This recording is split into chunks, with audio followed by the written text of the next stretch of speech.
we're extremely excited to be able to, have our first day of practice, be in uniform again. It's always a good feeling for the coaches. Worked tirelessly in the off season to get to this point, and we've been working on individual skills with our guys. So I know our guys are excited about today. We're going to have a mini scrimmage towards the tail end of our practice, and they're always excited about getting to compete. A lot of our guys went out and played during the summer and had tremendous success. Some guys made some, I think, made some real progress in the summer that had limited action for us last year, and that's always a good thing to see. And of course, we have the addition of one of our new staff members, Coach Tom Holliday, and we're excited about Coach Holliday and what he brings to the table and working with our pitching staff. What did you learn about the guys over the summer? Maybe, obviously you take a step back from them and that kind of thing. What did you learn about some of the players you got coming back?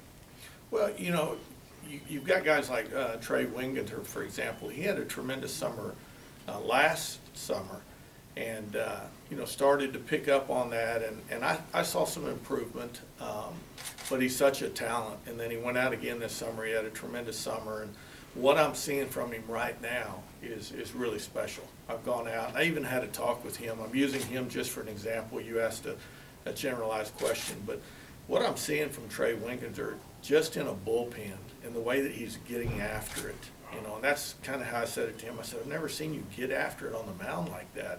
So I'm really excited to see him on the mound competing, but he's kind of turning into a bulldog for us, and he really looks good. So I think, Cole Lipscomb is another guy that went out. He had a really good summer, and he was named to one of those perfect game all-league or, summer player type list, and he did. We went down and saw him pitch. He pitched really well. So we weren't able to go out and see every player, but, Sam Gillikin went to the Cape again. Jordan Ebert was in the Cape Cod League. Those guys had really good summers, and as they return, we just pray that we can stay healthy, and especially in Sam Gillikin's case, and it's just it's a lot different right now, compared to where we were last year at this time. Sonny, Kevin Davis is he back to where he's supposed to be or where he used to be? Yes, sir. Arm strength wise. Yes, sir. Kevin Davis is really looks strong right now. We had a lot of really high expectations for him. Of course, everyone around the country did. And, it's funny you asked that question, Philip, because just got back from the SEC baseball meetings, and I remember last year at this time I had all the different schools within the SEC that had recruited him. And Chad Holbrook, for example, was asking me, South Carolina, how's Kevin Davis doing? And everybody knew about him, everybody recruited him, LSU, everybody, and I think there were a lot of expectations, but what we realized, very quickly is we were talking about an athlete that had logged so many innings his senior year through high school, summer league, right on into Team USA, came back. Just seemed like it wasn't hurt, it was just a really tired arm that never bounced back. But what we're seeing right now is the ball's jumping out of his hand. He's eager. If anything, we got to hold him back a little bit. His progression and what Coach Holliday has done with him has been really good. And it's fun to see, an athlete work with a coach and mesh with a coach and be excited and move forward. So we'll expect big things from Kevin. He knows that, and I think he'll be up to the task. Large group of newcomers for you. Just talk about the importance of fall practice and kind of seeing where those guys fit in. Yeah, a whole new group, 23 guys total. But again, we're going to lean on some of the returning players as far as some of the routines that we go through with our practice. But again, I think for the most part, they're all excited to get on the yard. There'll be a lot of teaching going on, needless to say. But when you look at it, there's a large group of that, large percentage, of that group that is junior college players. So when you think about like Cody Nolf, he's a young man that we competed against 2 years ago when I was at Oklahoma, and he was a starting shortstop at Pepperdine. Went to a junior college, and now he's here at Auburn. Alex Polston. A lot of these guys have a lot of playing experience, and they're not coming in really, as young freshmen that we don't know what to expect from them. We realize the challenge of the SEC, and we'll help them prepare for that, but they're experienced baseball players. Did you set out to sign that many junior college guys? Was it a situation where you felt like you needed immediate help? Yeah, Philip, we really felt like, there were some specific needs that we needed to meet. We needed to meet some real talented guys up the middle. With Damon Hacker coming back, we needed to add to that list, and we needed to have some depth at those positions. And we're talking about the middle, of course, second and short, but also at third. And we feel like we were able to do that. We needed some depth in the outfield, some talented depth in the outfield. We felt like we were able to meet that need. Left-handed pitching, and just, pitching overall. So we want that bullpen to be strong. We think we have a pretty good idea, some guys that have an opportunity to win starting roles on the mound, but that bullpen clearly is where we need to be strong and let a lot of games get away from us in the past, and that'll be a turning point for us this year. With Nolf and Polson there and Hacker, Ebert, again, outfield guy, or just kind of remains to be seen? Well, we're going to start working Jordan back in the outfield. Of course, our leading hitter and the SEC leading hitter coming back, and in a lot of ways you don't want to disrupt that offensive flow that he's got going. But when you think about Cody Nolf, when you think about Alex Polson, when you think about Melvin Gray, Ricky Negron, these are all junior college guys that can play anywhere at second, short, and third. And then you add Damon Hacker. We're talking about 5 or 6 quality infielders. And, none of those guys that I just mentioned right there, those 5 guys, none of those guys are freshmen. They're transfers. In the case of Cody Nolf, he started every game his freshman year, as did Damon Hacker for us last year. So you're talking about experienced guys. All of those guys could go in Division I out of high school. A couple of them did, and a couple of them chose to go to junior college. You talked about the experience being a benefit for junior college, but 13 junior college players in here. What's the challenge to kind of get them into the program and get them playing the way you want them to play? Well, I don't think there's really a tremendous challenge there. I think it's one of the things that you talk to those student athletes about when you're recruiting them, and that's why they choose you. If they're very offensive, or you're talking about a speed guy and they know the history with that coach or that program's running a lot and turning guys loose, it's something that, at previous stops we've had tremendous success.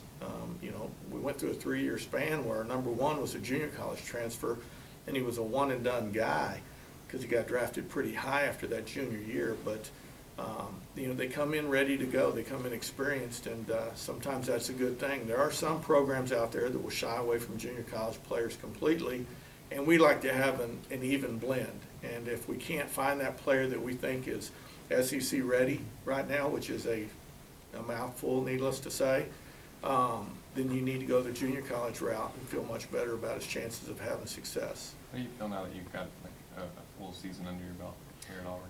You know what? I've thought a lot about that during the summer. At this time last year, we were still renovating our batting cages.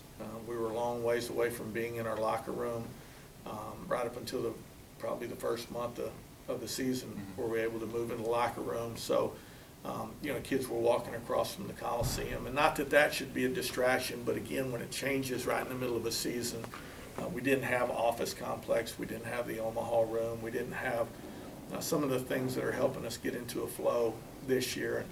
And clearly, being at Auburn and working at this great university, there's ins and outs and things that you learn. So feel a lot better about things. My wife says that I clearly am smiling a lot more than what she's used to seeing me do. And again, we really feel like we're in the right position. And again, that's moving forward, and that's with the goal of Omaha. And we want this program to be a program that's about winning championships. I mean, that's the bottom line. Kids come here to win championships, and you have 5 opportunities to win a championship on the road to Omaha. So we're not going to shy away from that. Auburn University deserves that. How about Keegan? How's he responded after his injury late last year? Yeah, really good, and still that's a moment that stands out for me. When that ball was hit, and was the second hit he gave up in a 5-0 lead, getting towards the tail end of that game, and changing the outcome of that series at Kentucky. It's healed up really well. He's come in. Keegan did a really good job. He knew he couldn't go out and pitch in the summer, so he enrolled in some summer school courses. Did a great job of moving forward as a student, and was checked on quite a bit. And all indications from Anthony and from the doctors are that it healed up really well. Coach Holliday's been working with him. Seems to be nothing there that would give us cause for concern. We've held him out a little bit on our individual skills. We've held him out at first base. Coach Norton is just starting to bring him along offensively. He'll be in a hitting group today. When we do an inter-squad towards the tail end, we'll probably hold him out. And we'll just let that, if it's a two-way situation, take care of itself. Would you talk about Coach Holliday and what he's meant? Well, we've signed some really good players here at Auburn, and he still might be right there with one of our top recruits as far as going and getting. So somebody asked me, how did you go about getting Coach Holliday? I said it was real simple. I spent some time and spent some prayer on deciding who I felt was the best pitching coach in the country, and we went after him. When you do something like that, you always have a list, and we didn't have to go 2 or 3. We were able to land our top guy, and it was real exciting at the moment. I remember making the phone call, and of course, Tom and I have a history competing against each other, and he was always a bulldog in his dugout. I'm sure he feels that way about me in an opposite dugout. And when I made that phone call, I made it very clear to him that I want him to come and work with me, not necessarily for me, because he has tremendous experience in this game. He's been to Omaha multiple times. He sat in my seat. I think that that's a tremendous value to have somebody on your staff that has been a head coach and knows what the duties and the hats that a head coach has to wear, and some of the good times and some of the painful times that a head coach will go through. And so it's given me a tremendous mentor just to bounce some of the things off of, and we've had an awful lot of fun working together. And I know it's probably still got a lot of people back in Oklahoma scratching their head a little bit because of the rivalry between Oklahoma and Oklahoma State, where we were both head coaches. But to join forces, I think, is going to be a tremendous thing for Auburn University and our chances in the SEC conference. All right. Appreciate it. Thank you.